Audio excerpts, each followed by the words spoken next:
Baik, selamat malam Bapak Ibu sekalian. Iya, tadi barusan pemanasan kita putar satu video. Wah, ini beberapa wajah sudah saya kenal ini. Ada guru, sales guru Pak Agung dari Jogja. Ada Bu Nina dari Kendari. Waduh, ada banyak nih ya. Terima kasih sudah bergabung Pak Kris. Ada Pak Agus, Pak Nando tadi sudah. Pak Dery ya. Iya, terima kasih teman-teman sudah bergabung. Selamat malam dan selamat datang di Leaders Talk. Ya, Leaders Talk adalah sebuah forum belajar dan berbagi tentang leadership, teman-teman. Dan ya, ngomong-ngomong tentang leadership, ini tema yang selalu seru ya. Dan malam ini Leaders Talk akan kembali hadir dengan tema yang seru juga. Seperti yang teman-teman sudah baca, barangkali sudah lihat di Instagram atau di medsos ya, kita akan ngobrol sama-sama teman-teman malam ini tentang meet yourself. Apa itu meet yourself ya? Nanti kita akan perdalam, kita akan ngobrol dengan Pak Hari Xiao. Ya, ketika menyebut meet yourself ini bukan ini ya teman-teman, malam ini kita nggak lagi belajar tentang mindfulness, tapi kita lagi belajar tentang apa ya, self leadership teman-teman. Bayangin kalau seorang leader ya, ketika dia tidak melakukan apa yang dia katakan, lalu timnya apa nih yang dicontoh dari leader saya. Nah, itu yang bikin leader akhirnya tampak kualitas leadership-nya, dia diikuti atau tidak oleh timnya. Maka malam ini teman-teman kita mau bicara tentang itu. Bagaimana leader memimpin dirinya sendiri. Nah, dan malam ini bersama dengan saya, Sanjaya, dari Sinergia Consultant, Human Capital Architect, ya teman-teman. Dan kami mengajak Anda semua malam ini yang sudah hadir, sudah siap untuk belajar bersama Pak Hari? Kalau sudah siap, boleh dong kasih jempol di kolom boleh tulis yes atau kasih reaction jempol teman-teman. Iya, waduh udah ready semua ini para leaders. Terima kasih. Sudah on semua. Yes, yes, yes. Oke. Iya. Wadah Pak Edi, Bu Gabriela. Terima kasih sudah on semua. Dan sebelum mulai, saya mau mengajak Anda ya, sebelum jauh-jauh sesuai dengan tema kita, sebelum kita transforming orang lain, transforming tim kita perlu transform diri kita dulu, teman-teman. Dan malam ini saya ajak teman-teman untuk pertama cek koneksi Anda agar apa? Dari awal hingga akhir proses kita bisa ikuti dengan lancar. Lalu saya mau ajak Anda untuk benar-benar bisa aktif di sini ya, teman-teman ya. Hadir full 100% di sini. Jadi kayak seumpama pernah tahu ikan sarden ya. Ikan sarden itu kalau di dalam kalengnya, kepalanya nggak ada, teman-teman. Cuma badannya doang. Maka malam ini saya mau ajak Anda untuk hadir 100% di sini, teman-teman. Ya, bersama Pak Hari Xiao dan rekan-rekan yang lain. Anda boleh nanti belajar bersama, kita interaktif saja, ya, teman-teman ya. Lalu kemudian Anda boleh siapkan catatan Anda, apa yang mungkin bisa dicatat dan diingat, atau mungkin pertanyaannya supaya nggak lupa, bisa Anda tulis dan bisa drop di kolom chat nanti untuk pertanyaan-pertanyaan, sehingga nanti tidak lupa dan tidak hilang, dan kami juga bisa cepat melihat lagi jika ada pertanyaan. Ya, dan supaya ya seringkali ada teman-teman yang ketika online session semacam ini mengeluh, kok saya tidak, koneksi saya nggak bagus, suaranya nggak jelas. Nah, teman-teman, kami ingin mohon bantuan Anda juga untuk bisa menonaktifkan, mungkin lagi browsing, lagi buka YouTube, ya, lagi buka yang lain-lain, WhatsApp, supaya beban koneksi internet Anda ringan. Yuk, silahkan di-off-kan dulu, bisa fokus di sini. Dan berikutnya, saya mau ajak Anda selama proses ini ya teman-teman ya, bukan kami tidak mau dengerin suara Anda, tapi lagi-lagi supaya bisa fokus. Nanti ada waktunya teman-teman, Anda di mute dulu supaya Pak Hari bisa men-sharingkan pengalamannya, men-sharingkan ilmu yang bisa kita pelajari malam ini. Dan nanti kalau ada pertanyaan, jangan sungkan, langsung drop aja di kolom chat. Nanti kalau ada waktu ya, kalau memang udah nggak sabar pengen ngomong, ya nanti kita lihat ya. Apakah ada kesempatan. Tapi silahkan drop dulu pertanyaan Anda di kolom chat. Oke, begitu ya teman-teman ya. Dan ya, nanti jika koneksi Anda agak terganggu mungkin secara visual, Anda mungkin bisa off-kan dulu videonya supaya suara dari narasumber juga bisa terdengar lebih jelas. Ya. Nah, yuk langsung saja. Malam ini kami mau kenalkan Pak Hari Xiao. Kalau di slide ini ditulis I coach young people to self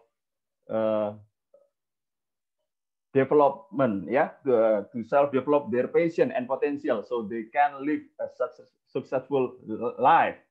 Tapi teman-teman, ketika ngomong Pak Hari Xiao itu nggak cuma ngomongin tentang bagaimana melatih anak-anak muda ya, karena beliau ini ternyata 22 tahun sudah punya banyak pengalaman di berbagai perusahaan ya. Dan yang menarik adalah Pak Hari Xiao ini memang kita undang karena apa?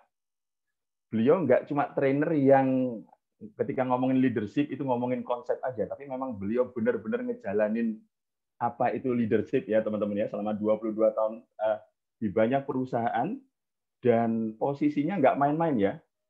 Dari obrolan saya dengan Pak Hari ini, beliau ini langsung ditunjuk mesti ada di top manajemen. Itu yang menarik ya teman-teman. Artinya ada kualitas luar biasa yang dipunyai Pak Hari, yang mungkin kita bisa lihat bagaimana beliau mengolah dirinya, ya, mendisiplinkan dirinya, akhirnya bisa walk the talk, bisa akhirnya memberikan pengaruh positif untuk timnya.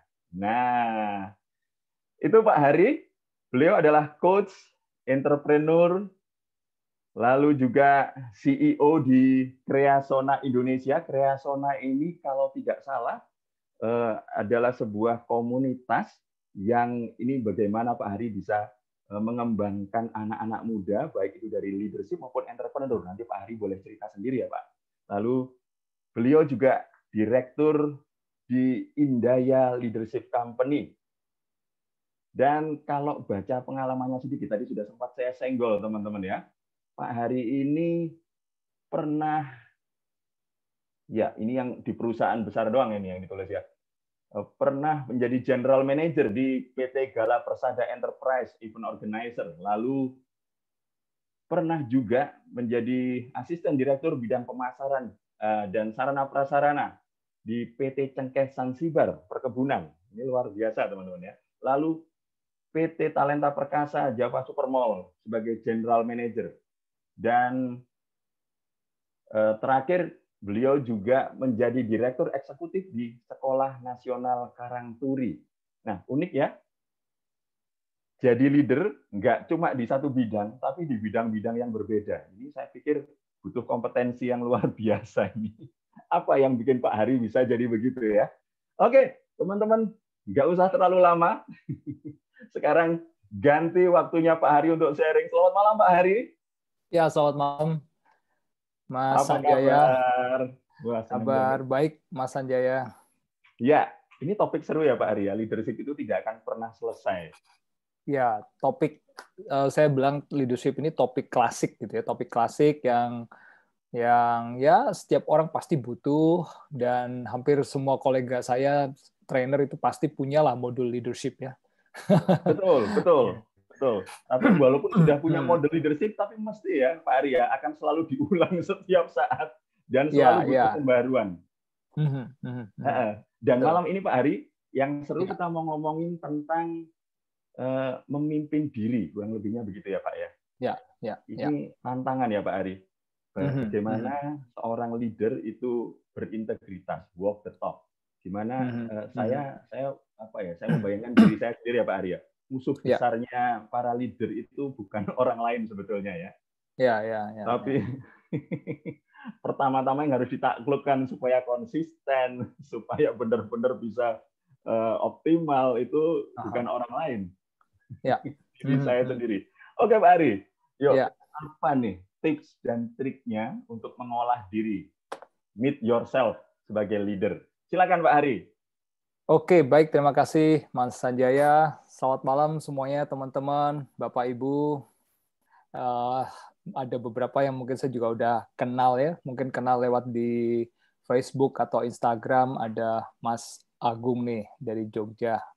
Apa kabar, Pak Agung? Yang lain saya nggak tahu nih ya. Ada banyak banget. Saya nggak sempat teliti satu-satu. Tapi ya salam kenal bagi yang belum kenal ya. Saya orang Semarang. Ada berapa banyak orang Semarang di sini? Yang orang Semarang boleh angkat tangan. Cuma satu. Banyak ya? Oke, nggak tahu deh ada berapa orang. Nah, saya malam ini nggak mau ngajarin apa-apa ya.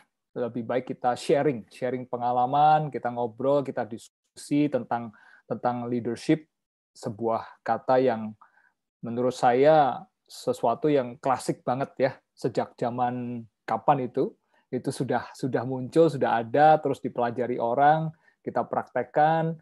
Cuman sayangnya belum menjadi satu mata pelajaran atau mata kuliah. Saya nggak tahu ada nggak sekolah atau kampus yang sudah mengangkat leadership ini menjadi sebuah mata pelajaran, mata kuliah. Padahal menurut saya leadership ini sesuatu yang sangat penting ya.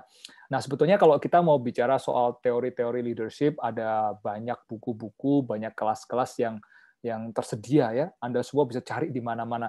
Tapi malam ini saya mau cerita praktek-prakteknya aja ya. Kebetulan juga mungkin terkait background masa lalu saya juga ya. Saya tumbuh bukan secara akademik. Jadi untuk diketahui bahwa saya ini nggak punya gelar S1.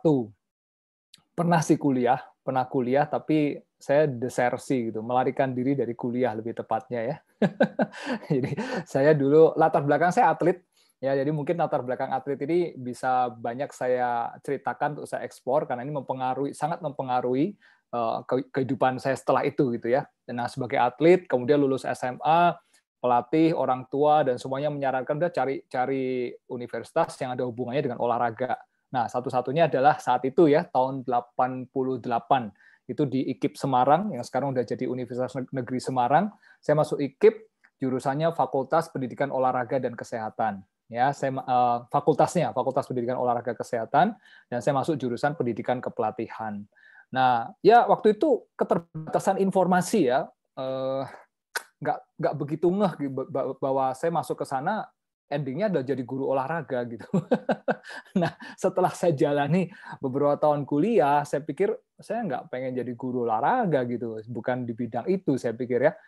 Saya pengen berkarir di corporate dan sebagainya. Nah, akhirnya saya udah selesai tuh semua mata kuliah, ya 4 tahun saya kuliah, udah selesai, tinggal 1 mata kuliah saya tinggal. Apa itu Bapak Ibu? Ada yang tahu? Skripsi ya. Skripsi saya tinggal nggak saya selesaiin, padahal sudah ini juga sudah mengadakan penelitian dan sebagainya, tinggal merangkum hasil-hasilnya, tapi saya tinggal gitu aja dan saya keburu bekerja sampai hari ini ya. Jadi kalau dibilang nyesel nggak sih kok nggak lulus S1, padahal hanya tinggal 1 langkah kecil menyelesaikan skripsi udah punya gelar S1. Ya nyeselnya ada ya, tapi itu tadi kan Mas saya juga udah mengatakan bahwa musuh terbesar ya Mas ya, musuh terbesar tuh diri sendiri ya. makanya kita nggak maju-maju kalau kita menganggap itu musuh terbesar gitu. Ya, mungkin lebih baik kalau kita mengatakan bahwa diri kita itu bukan musuh terbesar, tapi adalah teman terdekat kita gitu, yang bisa diajak berdiskusi, yang bisa diajak ngobrol, yang bisa menjadi tempat kita untuk berdialog dengan diri sendiri gitu. Nah itu dia ya. Nah jadi itu latar belakang sedikit sebagai atlet. Jadi saya desersi dari kuliah, kemudian saya mulai berkarir. Ya, berkarir tadi sudah dijelaskan Mas Sanjaya di banyak perusahaan, di beberapa perusahaan dan berpindah-pindah bidang gitu ya. Mulai dari bidang event organizer, kemudian masuk ke perkebunan, kemudian masuk ke properti, kemudian setelah properti ada di pendidikan. Nah, karena saya nggak punya latar belakang akademik, maka yang saya pikirkan adalah, waduh ini kayaknya masa depan nggak terlalu cerah nih ya. Saya nggak tahu di antara teman-teman ini Ada juga yang nasibnya kayak saya nih, nggak selesai S1-nya nih. Kalau ada boleh angkat tangan. Nggak ada nih, sarjana semua kayaknya ya. Oke. Nah, ya, tapi untungnya saya bertumbuh ya. Saya bertumbuhnya itu lewat apa namanya? Lewat buku dan seminar dan pelatihan-pelatihan. Tahun 93 itu saya udah beli buku ini nih. Pasti teman-teman udah pernah baca ya. Tahun 93 The Seven Habits of Highly Effective People. Saya beli tahun 93 dan saya baca beberapa kali. Kemudian ketika saya menjadi direktur sekolah, saya baca lagi versi remajanya ya, The Seven Habits for Teenagers. Untuk apa? Untuk saya bisa menyelami dunia anak muda, untuk mengajarkannya kepada anak-anak muda. Jadi buku ini luar biasa. Kalau tadi kita bicara meet yourself ya, ketemu sama diri sendiri, ini satu buku apa ya, wajib yang perlu dibaca ya. Ngomong-ngomong, ada yang udah pernah baca buku ini? Boleh angkat tangan yang sudah baca buku The Seven Habits? Oke, cukup banyak ya. Yang belum segera. Nah, ya itulah sedikit tentang latar belakang. Ya, saya bekerja di banyak bidang yang berbeda-beda, tapi saya mengatakan bahwa gini, banyak orang yang bekerja di satu bidang yang sama sepanjang hidupnya ya. Saya punya banyak teman seperti itu. Kalau dia orang perbankan, dia akan pindah dari satu bank ke bank yang lain gitu. Ada teman yang bekerja di bidang elektronik, ya dia pindah perusahaan dari satu ke perusahaan yang lain selalu di bidang elektronik. Nah, saya ini nggak tahu, saya juga seperti tidak merencanakan seperti itu ya, tidak merencanakan bahwa saya mesti pindah-pindah, enggak juga.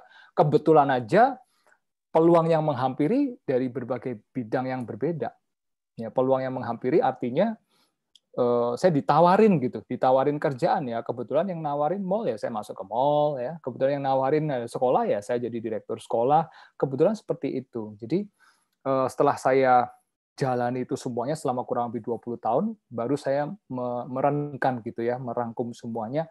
Oh ya kenapa ya kok saya bisa begitu? Sementara saya lihat banyak teman-teman yang sangat boleh dibilang terikat dengan jalurnya gitu. Nah, saya bilang, oke, saya banyak belajar tentang leadership. Salah satunya, ya, salah satu topik yang saya tuh suka banget gitu dari dulu, entah buku-bukunya, pelatihan-pelatihan, saya banyak mempelajari itu, baca buku, ikut pelatihan, dan seterusnya. Ya, dan saya praktekin juga leadership skill, communication skill, dan seterusnya. Dan rupanya itu membantu saya, gitu. Membantu banget dalam karir, di dalam bisnis juga, sehingga ya sampai hari ini ya itu sebetulnya kalau kita mau belajar leadership di situ gitu. Nah tapi tema hari ini saya nggak tahu juga nih kenapa dikasih tema yang meet yourself gitu judulnya ya. Padahal waktu pertama kali ketemu Bu Amelia nggak itu deh yang dibahas. Meet yourself ini tema yang dalam ya, tema yang dalam karena kita ngomongin soal bagaimana kita dengan diri kita. Ya beberapa teman-teman yang saya tahu menggunakan beberapa ilustrasi ya. Ada yang pakai ilustrasi, mungkin teman kenal Pak Krishnamurti ya. Beliau pakai ilustrasi setan dan malaikat gitu. Di dalam diri kita tuh ada setan, ada malaikat yang mesti didamaikan. Ngeri juga ya kalau di dalam diri kita ada setan gitu. Nggak mau deh saya. Ada juga yang mengatakan bahwa kalau kita mau berdamai dengan diri sendiri itu mesti berdamai dengan apa namanya, kayak itu tuh, kayak film ini kebetulan menjelang Natal ya, menjelang Desember, masih ingat film Scrooge, Mr. Scrooge ya, itu cerita legenda, cerita saya baca bukunya itu waktu masih SD lah ya. Mr. Scrooge ini orang yang kaya, kikir, pelit gitu. Kemudian dia dibawa oleh entah dalam mimpi atau apa, saya nggak lupa-lupain, dibawa untuk menemui masa lalunya dia ya. Jadi bagaimana kita berdamai dengan masa lalu. Sulit nggak sih berdamai dengan masa lalu, Bapak Ibu, teman-teman? Semua punya masa lalu kan?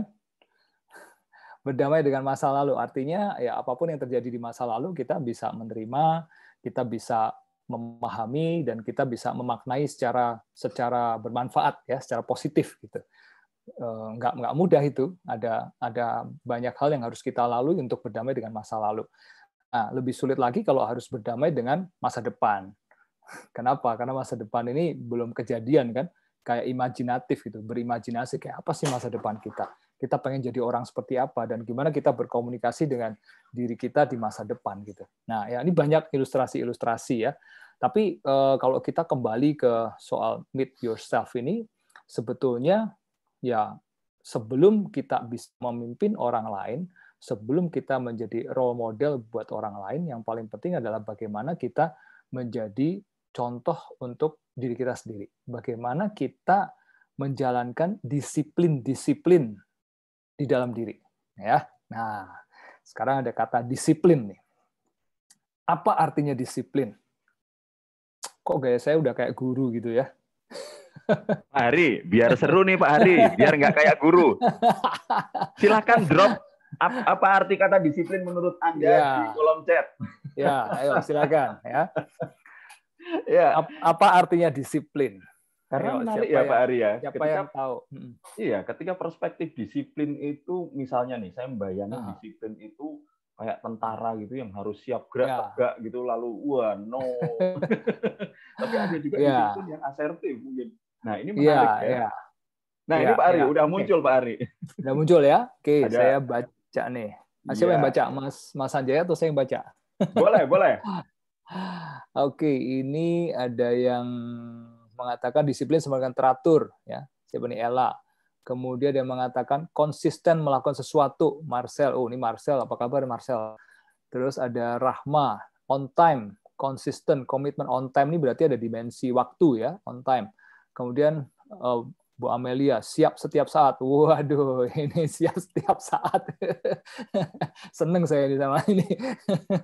Kemudian ada Pak Iwan Gosali, melakukan sesuatu secara konsisten walaupun di lingkungan yang tidak konsisten. Wow, oke. Pak Nando, komitmen, kemudian ada disiplin sebenarnya konsisten. Oke, banyak yang mengatakan konsisten ya. Tertib dan komitmen, konsistensi, on time dan tepat janji. Waduh, Pak Edi nih, on time dan tepat janji ya, ada dimensi waktu juga. Kemudian disiplin sebenarnya taat. Oke. Mas Kris, Indah nih sama ya, taat, disiplin sebenarnya komitmen. Oke. Nah, banyak hal ya, banyak definisi yang bisa kita munculkan dari disiplin.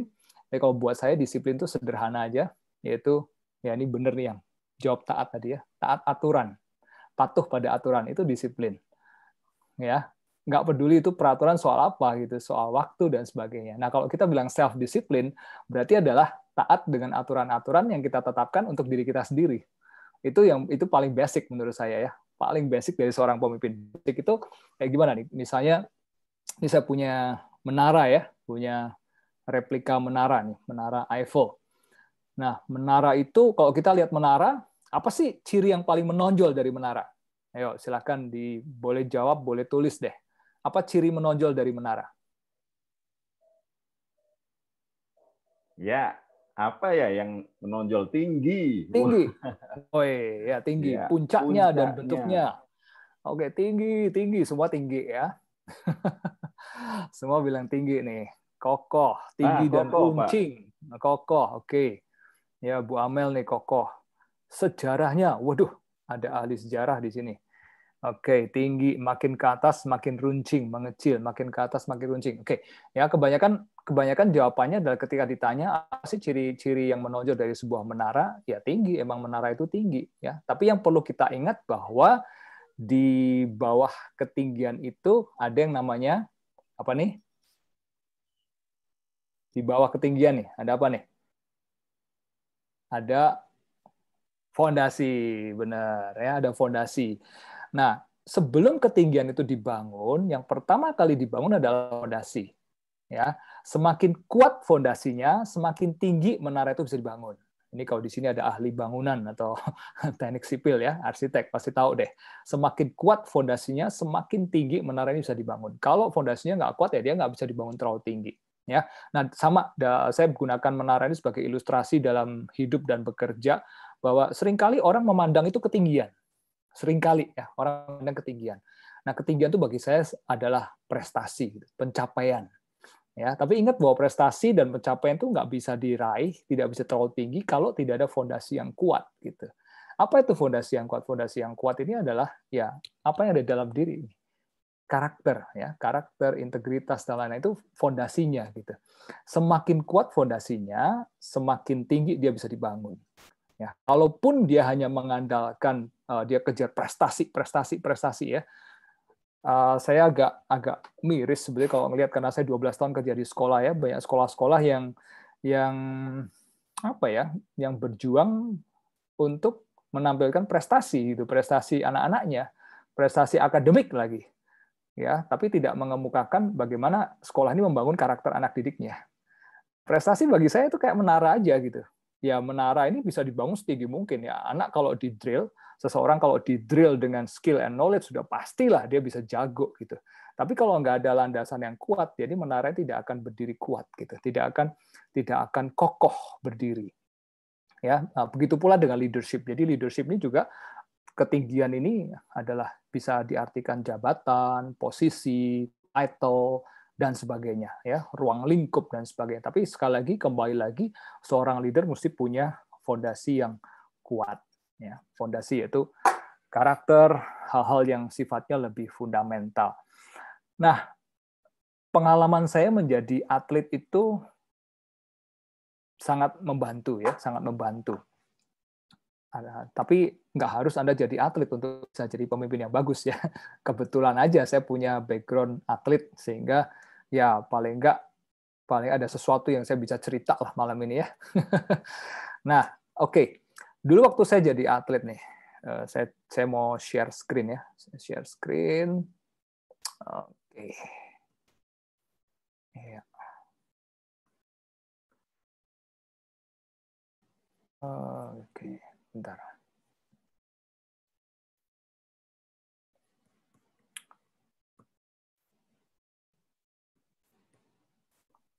Iya, oke. Kenapa munculnya ini ya? Ya, mungkin di ini Pak, ada slide yang berbeda. Oke. Oke, ya. Oke ya, ini latar belakang saya dulu, ada saya atlet sepatu roda. Mungkin ada beberapa teman yang pernah melihat saya di media sosial atau apa ya, dan itu sebetulnya udah 30 tahun yang lalu sih ya, lebih ya kali ya. Saya mulai main sepatu roda sejak di SD, sampai SMA, kemudian mulai kuliah saya mulai mengurangi aktivitas, dan ya di awal-awal kuliah saya udah pensiun, udah mulai konsentrasi dengan kuliah dan sebagainya ya.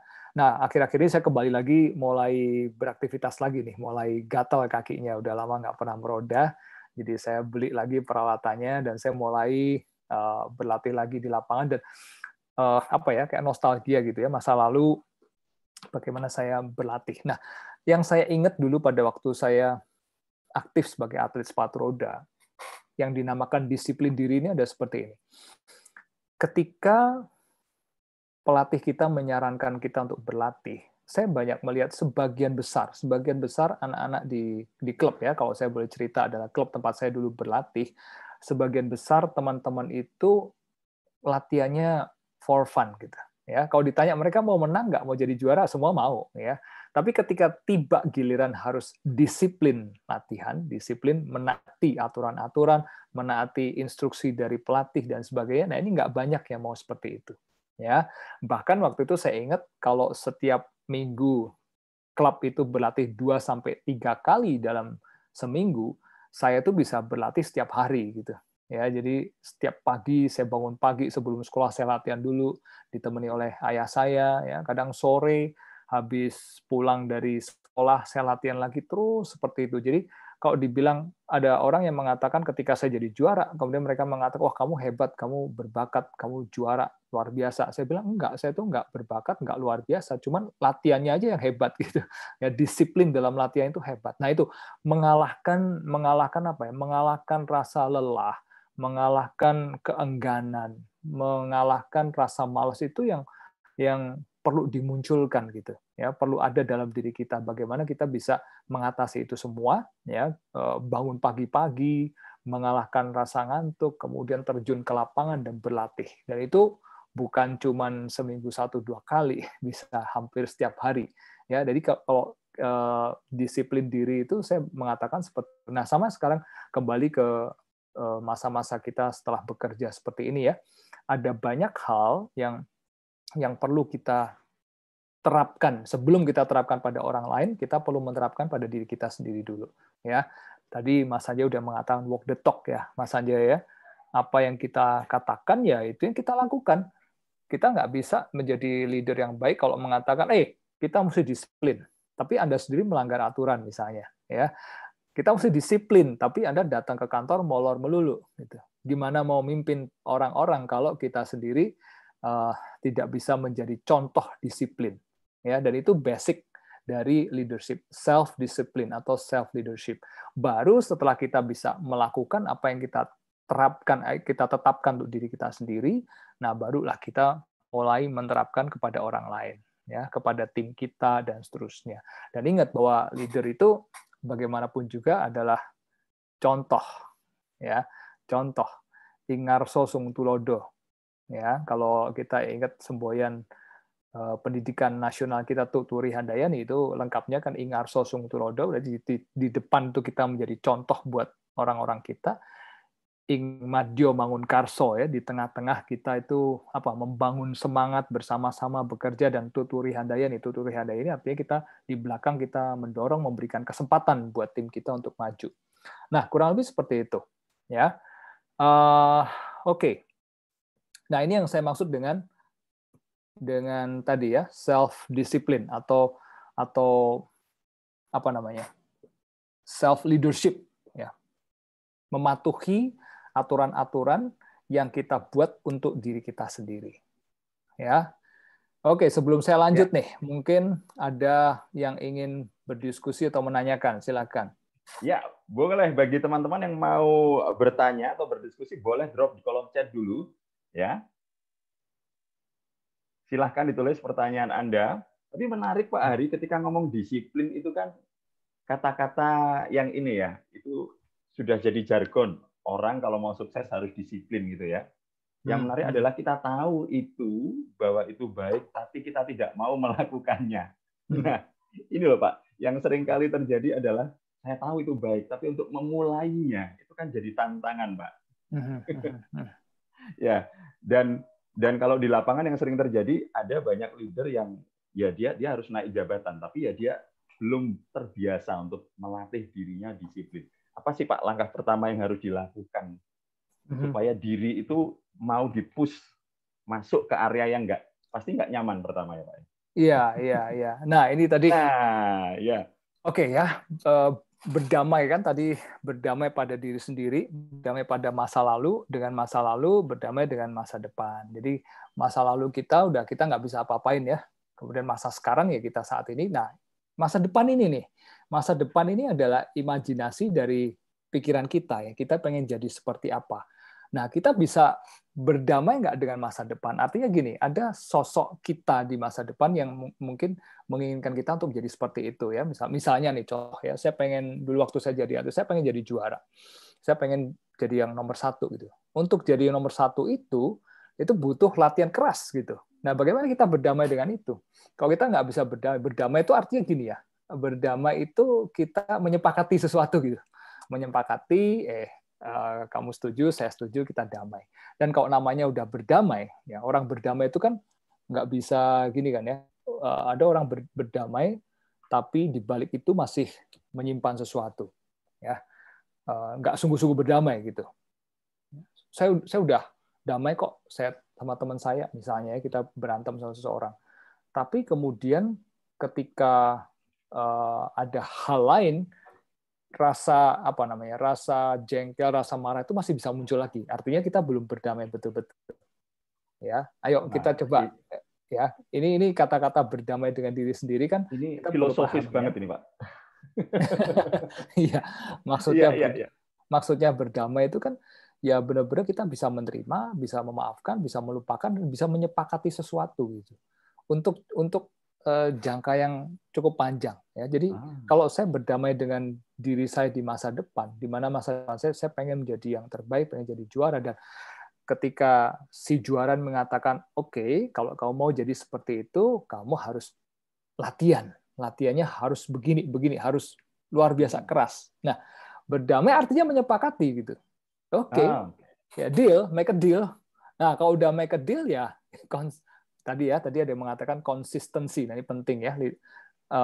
Self discipline, ada konsistensi di situ bahwa oke, saya sudah memahami bahwa untuk meraih itu saya harus melakukan konsekuensinya, komitmen dan konsistensinya harus saya kerjakan terus-menerus. Ya, Nah, Pak Hari, ini menarik, Pak. Iya, ini buat saya ini terminologi menarik. Berdamai dengan diri lalu ngobrol itu kan termasuk membayangkan kamu mau ngapain sih ke depan ya. Jadi leader yang seperti apa, lalu sepakat ya mau nggak bayar harganya gitu ya. Nah, dan ini ada pertanyaan menarik yang nyambung dengan itu. Bu Diva nulis gini, apakah pernah memberikan punishment pada diri sendiri ketika tidak disiplin? Nah, ini kan sebetulnya motivasinya manusia itu paling tidak ada dua ya Pak ya, mengejar atau menghindar. Nah, ketika kita tidak disiplin ini kan seringkali orang lalu panis. Tapi yang menarik adalah ketika dipanis itu kan orang cuma isinya takut gitu ya. Nah, ini gimana? Mana yang lebih baik? Punishment atau tadi yang melihat ke depan? Kalau punishment kan menghindar, tapi itu tadi mengejar, lalu ngobrol dengan dirinya. Mana Pak yang? Coba kita mencoba memahami terminologi berdamai gitu ya. Kalau kita udah berdamai dengan seseorang kan kita nggak menghukum ya. Nah, benar nggak sih ya? Kalau kita masih menghukum diri kita sendiri, ya menggunakan hukuman itu sebagai entah apa namanya ya, ada yang mengatakan itu pemicu dan sebagainya. Tapi menurut saya kalau demikian itu bukan berdamai ya. Kalau berdamai kita nggak perlu lagi ada punishment gitu. Artinya justru kita menikmati tuh. Kalau kita udah berdamai, kalau saya ingat dulu ketika saya udah berdamai dengan masa depan saya bahwa saya pengen seperti itu ya, konsekuensi bahwa latihan itu capek, lelah dan nggak enak itu harus jalani ya. Tanyakan pada para juara dunia gitu ya, atlet-atlet ya yang tahu itu apa artinya mereka berjuang mengalahkan rasa lelah dan sebagainya. Nah itu dia. Jadi ya apa ya, jangan sampailah mempanis diri sendiri. Iya. Jadi tidak berhenti semata-mata ya Pak, karena kalau cuma punishment itu kan kita cuma menghindari, wah nanti saya bakal kena SP gitu, atau saya bakal nggak perform, KPI saya nggak baik gitu ya. Tapi ini menarik, saya jadi teringat tulisannya Bu Amel Pak. Bu Amel tuh orangnya hadir di sini ya, sekalian aja di endorse. Dia pernah nulis tentang atlet, ini nyambung sama Pak Hari. Atlet itu butuh untuk ngelihat. Jadi tujuannya dia di depan itu nggak terlihat, tapi dia bayangin terus dan aku mau itu, ngobrol sama dirinya. Apakah ini sama dengan gini Pak? Kalau saya jadi leader nih Pak ya, entah itu saya supervisor, entah itu saya direktur, tapi saya gini, berdialog itu apakah sama dengan goal saya ini misalnya? Tahun depan saya mau 2M.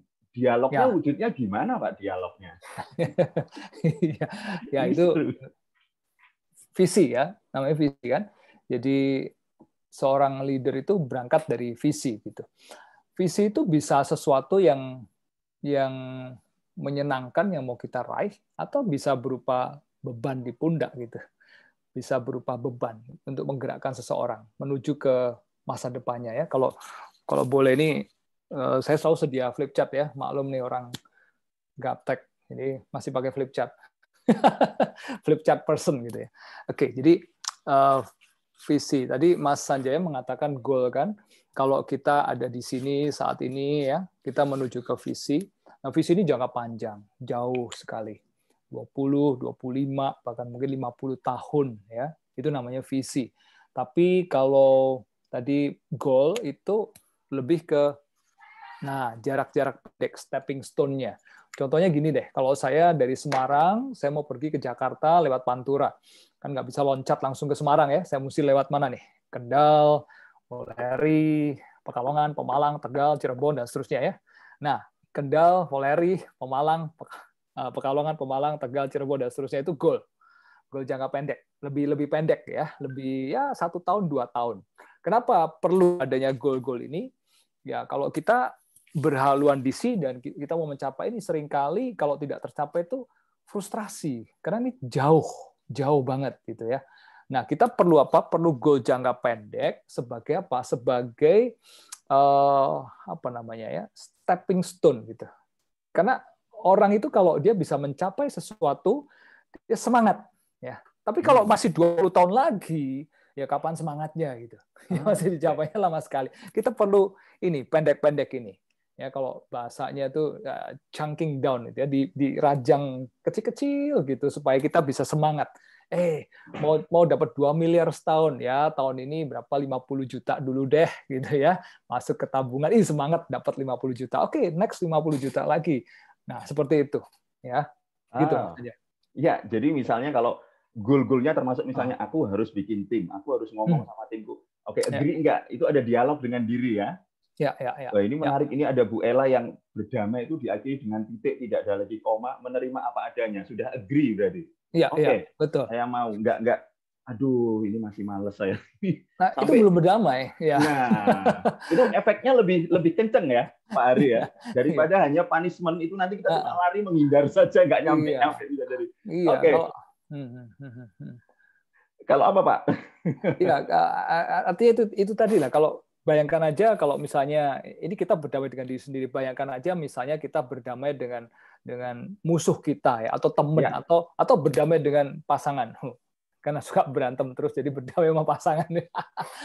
Jadi berdamai sama pasangan artinya kan ya udah kita lupakan masa lalu, kita sepakati bersama seperti apa masa depan kita, bagaimana kita menjalani hari-hari ini gitu kan. Itu namanya artinya berdamai. Udah nggak boleh lagi kita ungkit-ungkit yang lalu dan nggak ada lagi mempanis gitu, hukum menghukum. Itu namanya berdamai, ya kan? Kalau masih mempanis, menghukum atau istilahnya ada sesuatu yang kita mau menyerang dia pada saat dia tidak dia lengah dan sebagainya, itu belum berdamai sama sekali gitu loh. Ya. Menarik. Perspektif baru ini. Teman-teman silahkan, apakah Anda sudah berdamai dengan goal Anda, dengan tim Anda, dengan diri Anda? Ya, ini ada pertanyaan lanjutan Pak Hari. Nah, ini Pak Andri ada pertanyaan dulu, waktu kecil ada program gerakan disiplin nasional. Apakah di lembaga kita juga bisa melakukan hal-hal seperti itu? Ini juga mirip dengan ada pertanyaan gimana nih kalau misalnya memimpin anak-anak zaman sekarang, ya, diminta disiplin aja susah gitu ya. Bagaimana menerapkan ini di tim kita? Nah, silakan Pak Ari. Selalu bisa membuat program-program semacam itu, apalagi dalam skala yang lebih kecil, ya, entah itu di perusahaan atau bahkan di rumah. Tapi kita tahu memang ya namanya disiplin ya. Sekali lagi kalau ada orang tua di rumah, ada orang tua ngasih contoh dulu. Ya, jangan kita mendisiplinkan anak, tapi orang tua sendiri tidak disiplin. Itu nggak mungkin bisa. Tidak efektif. Ya, begitu pula di kantor. Anda mau mendisiplinkan anak buah Anda, tim Anda, tapi Anda sendiri tidak disiplin, ya tidak efektif. Tapi selalu bisa. Kenapa? Karena disiplin itu selain kita membentuk karakter dan nilai-nilai, itu juga pembiasaan kan. Dan namanya pembiasaan itu kan bisa diprogram dalam pikiran kita, bisa diprogram secara psikomotor juga bisa diprogram untuk melakukannya secara terus-menerus. Jadi menurut saya apakah di lembaga bisa? Bisa. Tinggal tergantung kita mau nggak merancang programnya, melakukannya, dan mungkin ya kalau Anda sebagai leadernya, Anda sebagai coach juga buat mereka untuk mendampingi pelaksanaannya. Karena nggak bisa namanya disiplin kemudian kita lepas begitu saja kan. Kadang-kadang disiplin itu masih harus kita masih harus kita ingetin, masih harus kita tongkrongin dulu. Berapa lama? Ya tergantung. Tergantung. Ada yang mengatakan membentuk kebiasaan tuh butuh 90 hari katanya. Ya 90 hari ya pengawasan yang melekat misalnya ya, tapi disertai dengan pemberian tanggung jawab, delegasi wewenang dan sebagainya. Saya rasa bisa, termasuk pada anak di rumah, melatih mereka. Tapi gini loh ya, masalahnya itu kita sendiri nggak konsisten gitu. Ya, contohnya misalnya kita membiasakan anak bangun pagi. Seminggu pertama nih oke, bangun pagi, tapi minggu berikutnya lagi udah dilepas. Misalnya balik lagi seperti semula. Ya, dan kadang banyak orang tua yang misalnya ini kalau orang tua di rumah ya, memimpin di rumah ya, nggak tega gitu ya. Apalagi ini libur, lagi pandemi, aduh gimana sih mendisiplinkan anak. Justru mungkin pada saat-saat seperti ini justru itu penting. Ya, dan kebetulan kita bicara soal leadership, as a parent itu ya saya rasa satu hal yang menarik ya untuk kita sendiri membentuk karakter anak-anak kita, menanamkan value atau nilai-nilai kepada anak-anak kita untuk nantinya dia bisa berkembang as a leader gitu, sebagai seorang pemimpin gitu. Ya. Dan ini mungkin bisa jadi menjawab pertanyaannya Bu Rahma, sebagai leader apa yang kita bisa lakukan untuk memotivasi. Tidak ada jalan lain kecuali kita melakukan sendiri dulu ya, Pak Hari ya. Lalu kemudian entah itu ada kemudian dialog dengan mereka, tapi itu konsisten terus-menerus. Begitu kurang lebih Pak Hari? Iya, memotivasi anggota ya. Memotivasi itu kan menggerakkan. Dan setiap orang itu bergerak untuk alasan yang berbeda-beda. Nih sulitnya di situ ya. Kadang ya, di sebuah tim itu ada goal tim, ada goal individu.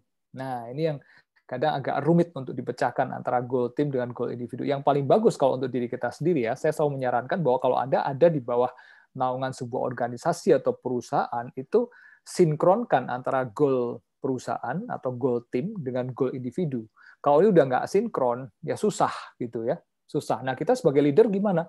Nah, sebagai leader kita mesti mengkoneksikan antara goal perusahaan atau goal tim dengan goal masing-masing individu. Ya, contohnya apa? Contohnya misalnya setiap orang bekerja pasti tujuannya mau dapat upah yang layak ya. Upah yang layak untuk apa sih? Ya untuk biaya hidup, untuk kuliah anak, untuk sekolah anak dan sebagainya ya. Arahnya ke situ kan. Nah, itu motivasi pribadi. Sementara tim pengen mencapai target sales misalnya ya. Nah, sebagai seorang leader ini mengkoneksikan ini gitu supaya dia inline. Kalau dia inline itu baru motivasi bergerak. Jadi dia tahu untuk apa saya kejar target sales, untuk anak saya sekolah gitu. Bukan buat supaya perusahaan mencapai target, bukan itu gitu. Ya. Oke, mencapai target saya dapat bonus, tapi bonus saya untuk anak sekolah. Nah, mengkoneksikan ini nih sangat penting sekali gitu. Lagi-lagi mendamaikan. Ya, Berdialog lagi, mensinkronkan, bisa jadi lewat proses coaching, lewat proses macam-macam ya Pak Ari. Macam-macam ya, metodologinya banyak sekali, coaching, training, counseling dan sebagainya. Baik. Nah, lalu ini ada pertanyaan, kalau tim saya itu anak-anak milenial, ini kan menantang ya. Bagaimana saya bisa ya antara memberi teladan lalu engage dengan mereka, memimpin mereka. Memang ini ada tanggapan dari Pak Bodwin Manalu juga. Saya punya tim yang rata-rata anak milenial, di mana agak susah untuk disiplin. Namun rata-rata setiap assignment yang saya berikan selalu diselesaikan dengan baik. Saya berusaha se-fleksibel mungkin untuk disiplin dari goal yang tidak tercapai. Gimana Pak Ari, tanggapan nih? Ketemunya anak milenial. Iya, disiplinnya anak milenial dengan disiplinnya anak kolonial itu kan beda ya. Jadi kita yang dari zaman kolonial ini mesti pelajari disiplinnya anak milenial itu apa gitu. Ya, mereka mungkin bukan tipe orang-orang yang harus datang tepat waktu, saklek dan sebagainya, bukan disiplin macam itu gitu. Tapi lebih pada disiplin apa? Disiplin dalam kreativitas misalnya ya, disiplin terkait dengan dunia digital dan sebagainya. Nah, hal seperti itu gitu. Jadi kalau untuk leader zaman sekarang nih, dan juga orang tua yang punya anak atau punya tim milenial, ya saran saya kita harus turun untuk belajar bagaimana kebiasaan, bagaimana pola anak-anak milenial ini bekerja. Ya, nggak bisa diharapkan seperti kita. Oke, ini polanya beda ya. Iya, orang zaman dulu. Betul. Saya kasih contoh yang gampang nih. Dulu kalau zaman saya mungkin juga sebagian dari Bapak Ibu sama ya, kita sekolah bangun pagi-pagi ya. Pagi-pagi itu jam pelajaran jam pertama itu pasti pelajaran yang susah-susah, benar nggak sih? Matematika, IPA kayak gitu kan, ya. Zaman sekarang saya dulu waktu kerja di sekolah saya amati ya, anak-anak datang pagi-pagi jam 7 itu masih ngantuk gitu loh. Ya, kenapa? Ya, zaman kita itu dunia dalam berita lah paling malam ya, besok film chips dan sebagainya, tapi ya jam 9 10 rata-rata kita udah masuk kamar tidur, oke? Nah, zaman sekarang kita tahu YouTube tuh nggak ada berhentinya. Ya, belum lagi Netflix, Spotify dan sebagainya, itu dunianya anak-anak sekarang. Jadi mereka hidup di malam hari. Jadi saya bilang mas sekolah-sekolah jangan kasih pelajaran penting di pagi hari gitu, karena polanya berbeda ya. Pelajaran pertama, jam pertama itu kasih enteng-enteng aja gitu. Nanti mereka mulai panas tuh menjelang siang, baru yang susah-susah gitu. Ya, jadi poin saya adalah kita mesti pelajari polanya milenial itu seperti apa. Disiplin mereka beda dengan disiplinnya kita. Ya. Cara berpikir mereka beda dengan cara berpikir kita. Mana yang benar, mana yang salah. Waduh, susah banget kalau ngomong benar salah ya. Tapi sebagai leader ya, yang paling penting adalah leader itu apa sih? Leader itu kan intinya kan kita ya bisa membawa orang-orang untuk mencapai tujuan kan. Nah, intinya kan di situ nih. Ya, kita as a person, seseorang yang bisa mempengaruhi sekelompok orang untuk mencapai tujuan. That's it gitu. Ya. Wow, sudah di-agree Pak, sudah terjawab Pak Hari. Ya, jadi sederhana. Ternyata ya begitu ya. Ya, saya jadi ingat yang di Google itu ya juga bisa dengan cara begitu. Ini ada pertanyaan lagi Pak Hari, ini terkait juga, wah ini menarik nih. Bu Ika Setia ngomongin self leadership nih. Sebagai wanita dan menjadi leader di perusahaan juga menjadi istri dan ibu, wah peran ganda. Dengan masa pandemik yang sekolah anak-anak online cukup sulit Pak untuk misalnya meluangkan waktu untuk baca, ini mengembangin diri dan mengembangin karakter as a leader. Apa Pak masukannya Pak? Supaya bisa terbagi mungkin Pak ya, bisa jadi saya bayanginya gimana optimal ya, harus ngurus anak, harus belajar, harus leading team. Ada tips nggak Pak Arif? Ya, untuk Ibu Ika Setia ya, maksudnya leadership untuk ibu kan ya, bukan untuk anak-anaknya ya. Nah, saya baca tulisannya Bu Ika itu semua penuh dengan peluang untuk melatih leadership di dalam rumah itu. Ya kan? Artinya gini lah, artinya masa-masa pandemik, berarti kita butuh disiplin baru dengan masa pandemik, ya kan? Artinya gini loh, kalau di depan itu ada batu ini jangan dijadikan sebagai alasan untuk kita tersandung gitu. Batu ini dijadikan pijakan untuk kita ngeloncat gitu. Jadi kalau pandemik itu jangan sampai menghalangi kita untuk melatih leadership. Jadikan pandemik itu sesuatu untuk melatih disiplin baru. Disiplin apa? Disiplin hidup lebih bersih, disiplin cuci tangan, disiplin pakai masker. Itu new disiplin gitu. Ya, kemudian anak-anak online, ya ini kesempatan untuk kita mendampingi anak belajar online, kesempatan juga buat kita juga sama-sama belajar online dengan anak-anak. Ya, jadikan itu intinya di balik masalah selalu ada peluang gitu, ada kesempatan. Ya peluang apa? Peluang untuk kita ya learning something gitu. Saya yakin dengan keadaan Ibu Ika Setia seperti itu ada banyak hal bisa digunakan untuk melatih kepemimpinan di rumah dengan masalah-masalah yang dihadapin gitu loh. Ya, jadi sama sekali saya nggak punya sesuatu untuk disarankan. Ya udah hadepin aja, selesaiin aja. Iya. Jadi ini nggak cuma new era, tapi new disiplin ya. Dan ini membuka peluang jadi makin efektif. Wah, ini tantangan ya memang. Monggo Bu Ana, Bu siapa dia? Bu Ika. Bu Ika, iya. Baik, wah ini tambah seru nih. Mungkin 1-2 pertanyaan ya sebelum kita ini Pak. Ini ada cukup banyak di area ini. Leader baru. Nah, ini ada 2 kondisi Pak. Membawai koordinator yang juga baru, ya. Atau ada juga leader yang timnya itu mana tadi ya?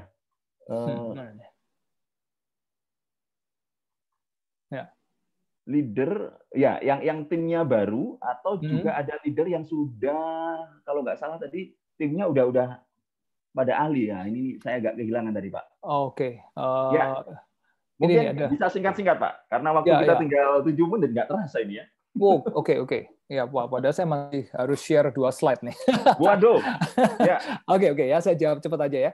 Bagaimana caranya saya sebagai leader baru dan harus membawahi beberapa koordinator yang juga baru sebagai leader. Oke, sekali lagi ya, kondisi baru itu peluang atau masalah? Nah, terus nih. Ya, kondisi baru itu peluang atau masalah? Buat saya bukan masalah, justru itu peluang gitu. Sebagai orang baru di situ, koordinatornya baru, ayo ciptakan sesuatu yang baru gitu loh, ya kan? Kalau ada orang lama, ya saya kan bertanya hal yang sama, apakah lama itu problem atau peluang? Ini sama juga nih, ada yang mengatakan bertanya juga, oke, mana tadi ya? Kebanyakan karyawan lama yang justru tidak mau disiplin karena sudah merasa nyaman, mager gitu. Bagaimana supaya bisa mau diajak disiplin dan bisa konsisten? Iya, betul. Ya, jadi seorang pemimpin itu yang harus dipahami ya, pemimpin itu membuat target tercapai, membuat tim mencapai target, bukan membuat tim merasa nyaman. Nah, jadi kalau kalau ada timnya mulai merasa nyaman, comfort zone dan sebagainya, itu yang harus dibongkar udah. Pak, nanti mereka nggak suka sama saya. Ya itu resiko jadi leader gitu. Kalau mau mereka suka sama Anda, ya hari bagi-bagi es krim, mereka pasti suka sama Anda gitu. Kan bukan itu tugas leader. Tugas leader itu memang membuat tim mencapai target. Jadi kalau mencapai target, udah pasti ada harga yang harus dibayar, ada ketidaknyamanan. Nah sekarang bagaimana Anda mau menjelaskan itu? Ya, leader itu harus pinter ini loh, pinter berkomunikasi. Ya, apa yang ada di kepala Anda, apa yang ada dalam diri Anda itu ada komunikasikan gitu, supaya mereka mengerti. Jadi bukan cuma Anda yang ngerti, tapi timnya nggak paham gitu, nggak paham apa sih artinya membayar dengan harga, apa artinya mencapai target dan sebagainya. Jadi untuk Anda mau belajar leadership, salah satu skill yang harus sangat dikuasai adalah communication skill. Ya, belajar cara berkomunikasi. Itu juga yang bikin berdamai dengan tim akhirnya, walaupun awalnya nggak nyaman ya. Yes, ya. Oke, Pak Ari. Ya. Oke, belajar komunikasi tadi, selain berkomunikasi pada orang lain, berkomunikasi pada diri sendiri ya. Yes. Itu nggak kalah pentingnya ya. Sesuai dengan topik hari ini, meet yourself, ya, berdamai dengan diri sendiri, itu berkomunikasi dengan diri sendiri. Itu komunikasi yang paling penting justru, sebelum kita berkomunikasi dengan orang lain. Ini jadi kata kunci para leader ya. Makanya saya kok merasa leader itu zaman dulu banyak yang nyepi, banyak yang meditasi itu karena untuk berdamai dengan diri ya. Exactly. Itu penting. By the way, ini pertanyaan memang banyak teman-teman, tapi ya memang nggak cukup ya waktu 1 jam. Saya pikir Pak Hari mending selesaikan dulu slide-nya nih. Mungkin dari 2 slide itu kita bisa dapat inspirasi. Oke, baik. Ya. Saya coba share screen ya. Mudah-mudahan ini masih banyak yang bertahan ya. Oke. Nah, ini saya share screen yang kedua. Ini konsep ya, sekedar konsep. Tadi terkait dengan menara yang saya gambar tadi ya. Jadi seringkali orang melihat seseorang itu dari melihat kepemimpinan ya, melihat leadership itu dari award, dari hadiah ya, dari title atau dari posisi jabatan ya. Dari jumlah follower nih di era digital ya. Semakin banyak followernya, dia leader nih karena followernya banyak ya. Kemudian dari richness atau kekayaannya ya. Nah, sama dengan menara tadi ya, ini ketinggiannya gitu. Ketinggian yang sering kita lihat sebetulnya ini adalah kulit luar dari leadership gitu. Jadi jangan Anda berpikir bahwa seseorang dengan posisi yang tinggi itu adalah seorang leader, belum tentu gitu. Karena posisi itu bisa diraih dengan berbagai cara. Bahkan posisi bisa diwariskan ya. Kalau nggak percaya, Anda tanya sama kerajaan Inggris tuh, raja ratu itu turun temurun. Belum tentu sebenarnya mereka bisa mimpin ya, tapi karena ya sudah digariskan keluarga kerajaan, ya mau nggak mau dia mewarisi tahta kan. Dan kita tahu dalam sejarah ini berapa banyak raja dan ratu yang gagal memimpin kerajaannya karena ya tidak punya kemampuan, tidak punya kepemimpinan. Ya, nah kenapa semua ini bisa diraih? Posisi, award, title dan sebagainya bisa diraih karena adanya respect. Gitu. Orang merasa orang hormat ya, timbul rasa respect. Credence itu kepercayaan, itu orang percaya sama si leader. Kemudian ada kesetiaan ya, kesetiaan, loyalty. Allegiance itu kepatuhan ya, ketaatan. Kemudian juga admiration itu apa ya, penghargaan gitu ya, karena ada itu. Nah, respect, credence, loyalty, allegiance, dan admiration itu muncul juga karena apa? Karena seseorang itu punya otoritas. Nah ya, otoritas bisa dibangun tapi juga bisa diberi. Nah, kalau kita bekerja di kantor kan kita dikasih kan otoritas kan, kamu jadi manajer, kamu jadi supervisor, kamu jadi leader, itu otoritas yang diberi. Tapi otoritas juga nggak cukup hanya diberi ya. Kalau di teorinya John Maxwell di buku ini nih. Nah, ada yang sudah pernah baca 5 Levels of Leadership ya. Posisi itu, jabatan itu ada di level paling bawah gitu loh. Ya, starting point-nya adalah position, bukan akhir dari perjalanan kepemimpinan ya. Otoritas, kemudian ada significance, kemudian ada influence, pengaruh ya. Dari mana kita punya otoritas, punya pengaruh, punya signifikansi? Dari pikiran-pikiran kita ya, talk ya. Kemudian portfolio kita, hasil kerja kita ya, dari action kita, dari work kita, apa yang kita kerjakan ya. Pemikiran, kata-kata, hasil kerja, aksi kita, dan seterusnya. Nah, dari mana bisa muncul itu? Dari skills, knowledge, and character. Ya, 3 hal. 3 hal ini penting sekali. Skill, knowledge, dan character ini muncul dari mana? Nah, intinya dari leadership adalah value. Ya, kita punya nilai-nilai. Ini inti dari kepemimpinan adalah value atau nilai-nilai yang kita anut. di dalam hidup kita yang kita yakini ya, dan kita hadapi, kita hidupi ya, bukan hanya dihadapi tapi dihidupi. Nah, ini nggak sama dengan sekedar kata-kata mutiara ya. Bukan itu ya, bukan kata-kata yang indah, bukan apa ya namanya, bukan slogan, bukan, tapi benar-benar value yang kita hidupi. Seringkali yang nampak di depan itu belum jadi value, tapi yang di dalam ini. Nah, kalau value itu bagus, maka dia akan nyebar. Nah, saya mau tunjukin satu video ya. Video ini sebenarnya video konser, tapi saya ingin Anda melihat video ini itu sebagai ilustrasi dari kepemimpinan itu dimulai dari satu titik, yaitu apa? Satu titik itu adalah diri kita, gitu. Dari value yang ada dalam diri kita, dari diri kita baru dia menyebar. Ya, mari kita lihat bersama ya videonya.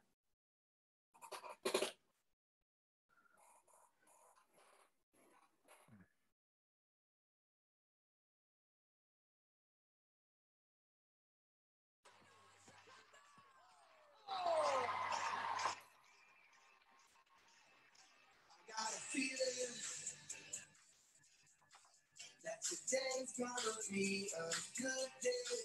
That today's gonna be a good day. That today's gonna be a good day. I'm feeling that today's gonna be a good day. That today's gonna be a good day. That today's gonna be a good day. Today's a day. Let's give it up. 24/7. Let's give it up. Look how she smashed it. Like, oh my God. Jump off that sofa. Keep watching. Over. I know that we'll have a ball. If we get down and go, I'm just losing it all. I feel stressed out. I wanna let it go. It's the way out of space. Now I'm losing all control. Chit. Feel up my thought. Mazel tov. Look at her dancing. Just take it off. Let's make the town. We'll shut it down. Let's burn the roof. I got a feeling that tonight's gonna be a good night. That tonight's gonna be a good night. That tonight's gonna be a good night. Feeling. Tonight's gonna be a good night. That tonight's gonna be a good night. That tonight's gonna be a good night. Tonight's a night. Hey, let's give it up. I got my money. Hey, let's spend it up. Come on and smash it. Like, oh my God. Jump off that sofa. Come on, let's get on. Fill up my cold train. Mazel tov. Look at her dancing. Just take it off. Let's make the town. We'll shut it down. Let's burn the roof. And then we'll do it again. Let's do it. Let's do it. Let's do it. Let's do it. And do it. Let's do it. Let's live it up and do it. And do it. Let's do it. Do it. Do it. Let's do it. Let's do it.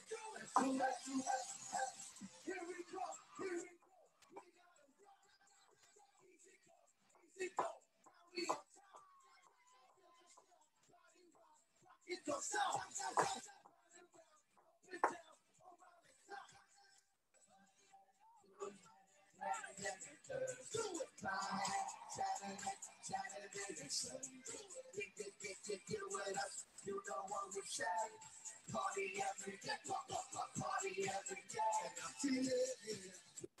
Oke ya, saya rasa cukup ya. Paling nggak kita ada gambaran kan. Itu buat saya itu satu ilustrasi yang menarik bahwa ya dimulai satu orang itu satu titik kemudian menyebar. Ya satu orang itu mesti punya value yang benar, punya skills, knowledge, and character yang dibutuhkan dan dia mulai menyebarkan pengaruhnya ya semakin besar. Nah, bahwa kemudian dia punya posisi, punya title, punya kekayaan, punya follower dan sebagainya itu adalah dampak dari kepemimpinan. Saya rasa itu sih, Mas. Wow, ya dan ini ya. Digarisbawahin Pak dengan beberapa teman-teman. Thank you Pak. Ermianus Samale, kepemimpinan itu menggerakkan. Pak Badowin Manalu, leadership is about a value. Sepakat Pak. Ya. dan wow, menggerakkan ke arah yang sama. Terima kasih teman-teman. Ini seru banget nih. Dan masih ada beberapa pertanyaan yang lain Pak Hari, tapi ya teman-teman, video yang ilustratif dari Pak Rosman Harap. Thank you Pak. Ya, memang malam ini rasanya nggak cukup ya. Rasanya perlu episode 2 untuk Pak Hari ini ya. Episode 2. Ngomongin leadership. Sepakat ya teman-teman ya. Tapi sebelum jauh ya teman-teman, sebelum nanti Pak Hari akan memberi underline, saya ingin mengajak teman-teman untuk bertanya begini. Kalau gitu, Anda leader yang bagaimana sih? Ya. Nah, ini hal menarik teman-teman untuk bertanya lagi pada diri Anda sendiri. Kami di Sinergia Consulting itu punya beberapa hal yang bisa jadi bahan refleksi Anda. Pemimpin seperti apakah diri Anda? Apakah Anda ini nggak jelas mau kemana? Ataukah Anda pembelajar seperti Bu Tika tadi? Apakah saya practitioner, optimizer, atau charismatic leadership? Atau mungkin ada definisi yang lain? Nah, teman-teman, Anda bisa download secara gratis ya di linknya Sinergia. Anda bisa intip-intip di websitenya Sinergia, teman-teman ya. Kami punya 19 guidelines untuk bagaimana membangun karisma leadership Anda. Karisma ini tidak semata-mata tadi Pak Hari bilang tuh karena jabatan atau karena harta atau apa, tapi dari dalam, teman-teman. Anda boleh download dan di situ ada tes assessment singkat yang Anda bisa lihat seberapa kualitas dan karisma Anda. Nah, dan kemudian kami di Sinergia Konsultan juga punya sebuah workshop, ya, bukan training teman-teman ya, ini workshop yang teman-teman akan mengalami langsung belajar leadership bareng-bareng. Di sini ada beberapa alumninya nih, ada Pak Agung, ada Bu Nina, Pak Hengki juga ya waktu itu ya. Dan Anda, mari silakan Anda lihat testimoninya. Ya, kalau disuruh cerita pasti Pak Agung seru ya. Akan banyak praktek-praktek yang Anda langsung mengalami sendiri, teman-teman. Bagaimana menjadi pemimpin dalam workshop Be Dare to Lead. Sesuai judulnya ya, Be Dare to Lead. Berani memimpin. Nggak cuma omong doang, langsung praktek. Dan di situ, seperti yang dikatakan Pak Hari, Anda akan belajar berdialog dengan value Anda. Karena di sesi pertama ngomongin itu Pak Hari. Value saya apa? Lalu apakah saya berdamai dengan itu? Ya. Nah, teman-teman, boleh intip di YouTube-nya Sinergia, silahkan dilihat ya.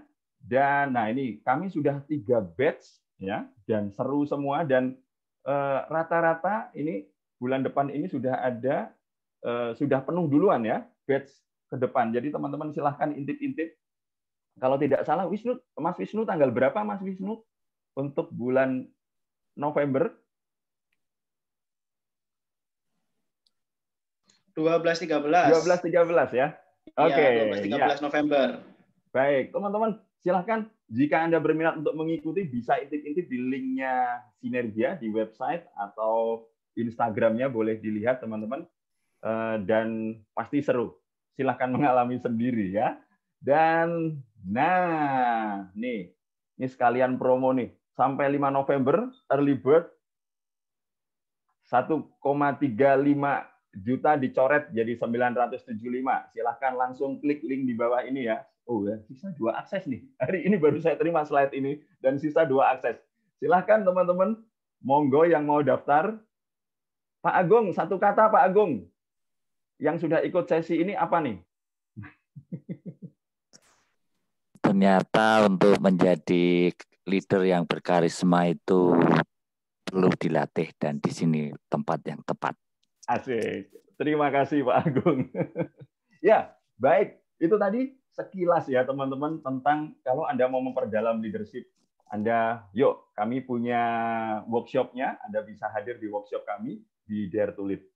Dan kembali lagi ke Pak Ari. Oh itu, Mas Wisnu juga sudah drop link di kolom chat. Teman-teman silahkan diintip-intip jika Anda ingin merasakan dan mengembangkan kualitas leadership Anda. Dan saya percaya Anda masing-masing sudah punya. Ya, bagaimana tinggal kita semakin mengembangkan itu.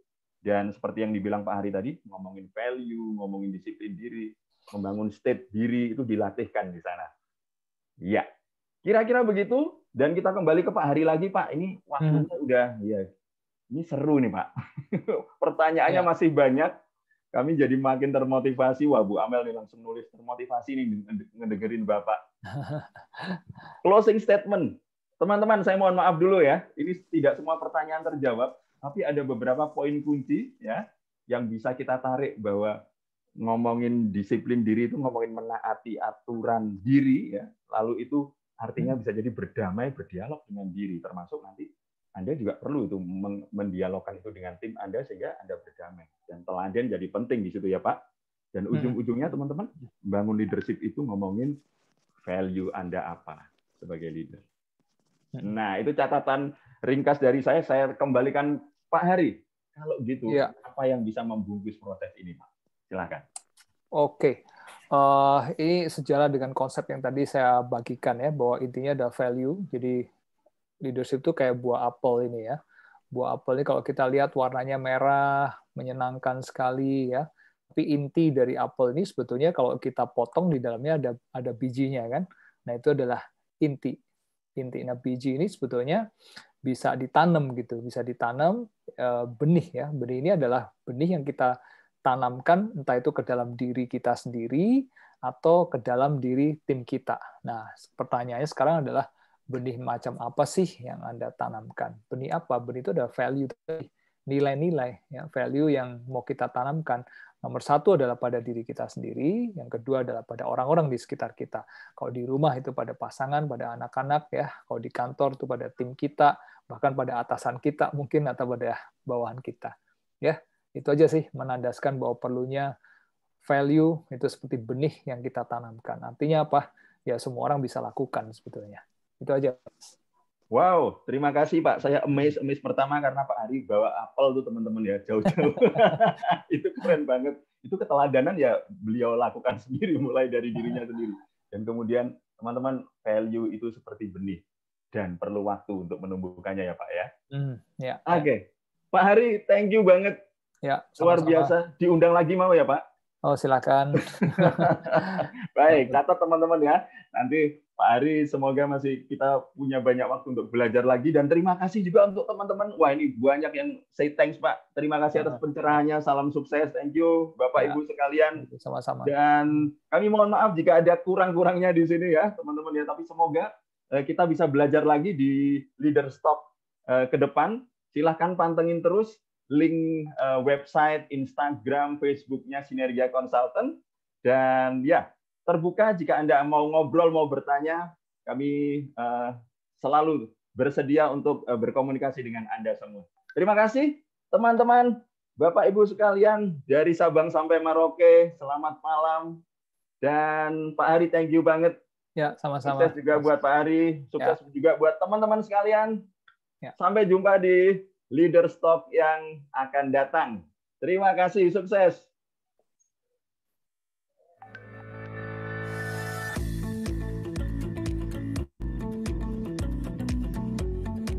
Saya mengikuti workshop Be Dare to Lead yang diprakarsai oleh Sinergia Consultant karena bahwa tingkatan tertinggi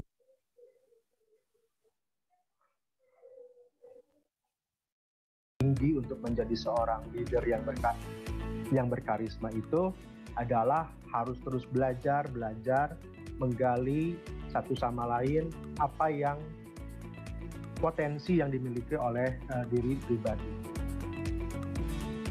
Ya, saya mengikuti leadership training ini online workshop ya, Be Dare to Lead oleh Sinergia Consultant karena saya sangat tertarik sekali dengan materi leadership. Jadi saya sebagai salah satu pemimpin perusahaan di tempat saya dengan kurang lebih 170 orang yang saya pimpin, saya selalu berusaha untuk mencari cara bagaimana saya bisa memimpin lebih baik lagi. Dan topik ini mengena sekali sama saya karena saya merasa bahwa selama ini saya memimpin belum terlalu efektif, belum terlalu tepat ya.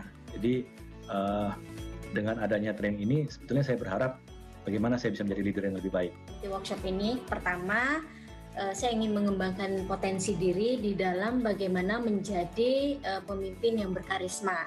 Di mana dalam menjadi seorang pemimpin yang berkarisma ini, saya punya target di 2020 ini bagaimana kalau saya bisa berkarisma lebih tinggi sehingga tim leader saya yang nantinya melanjutkan estafet untuk pertumbuhan perusahaan ini juga memiliki leader-leader yang berkarisma juga.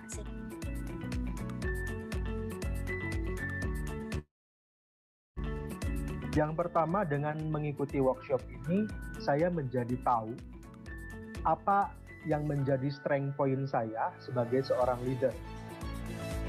Karena dengan mengetahui strength point saya sebagai seorang leader, maka saya tinggal mengembangkan strength point tersebut menjadi lebih baik dan dapat membagikan kekuatan sebagai seorang leader itu kepada calon leader-leader berikutnya.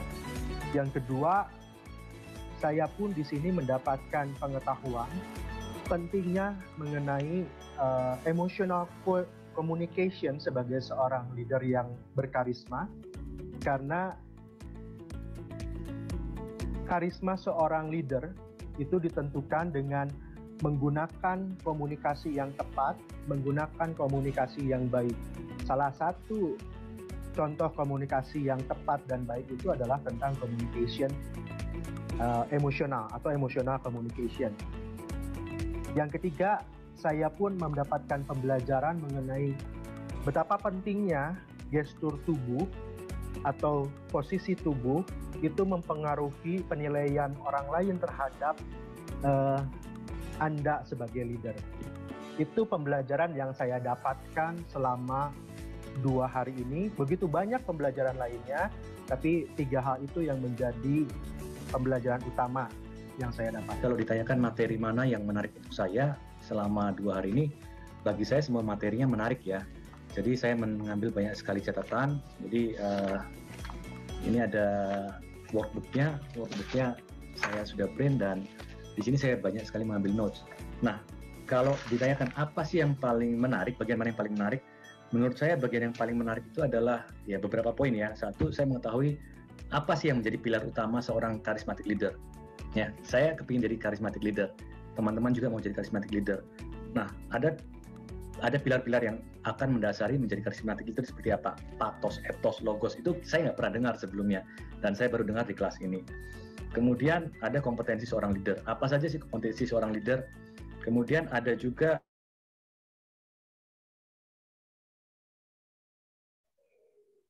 baik, Bapak Ibu sekalian, terima kasih yang sudah hadir malam ini. Mas Abdur Alfadani, terima kasih. Bu Galianti Prihandayani, terima kasih. Bu Gabriela Vivi, Mas Wawan Setiawan, Pak Agung, Pak Nando, Pak Wayan, terima kasih. Pak Ermianus Samale, terima kasih. Sampai jumpa Pak ya, Bapak Ibu di Leaders Talk bulan depan.